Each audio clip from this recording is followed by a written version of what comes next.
Menteri Rang Ba Kejelau Conrad Kongkal Sangma haka kanyo terik unai luar arajar arpusan. Ulah bate kami ke Menteri Sarkar Kejela haka bagi sembut Menteri Rang Ba Kejela ke bagentubi ba Presiden Tunsong baru ba senyau balang dhar gila beteng ban bat hi kejuk hikam.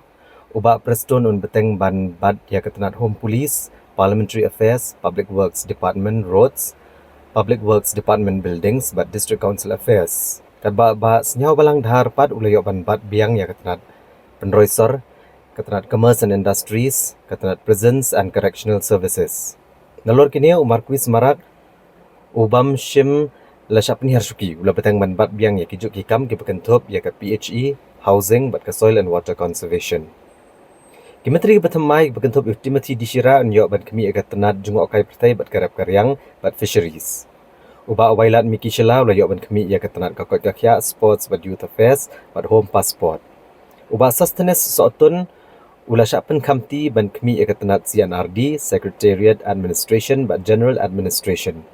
Ubasan borsulai kemi ketenat Animal Husbandry but Veterinary, Arts and Culture, Printing but Stationery but ke Legal Metrology. Uba lakmen rumbui unyok ban kemi ketenat Pulih Putih, Revenue but Disaster Management, Information but Public Relations but ketenat an. Branding Sangma ulah yok ban kemi ketenat Border Area Development, Excise but Home, Civil Defence but Home Guards. Uba met baling do ulah yok ban kemi ketenat penmi boarding, Water Resources, Taxation but Textiles. Uba Methodius dekhar ulah yok ketenat Food and Civil Supplies but Consumer Affairs, Labour Employment but Skill Development, Registration but Stamps but ketenat Cooperation.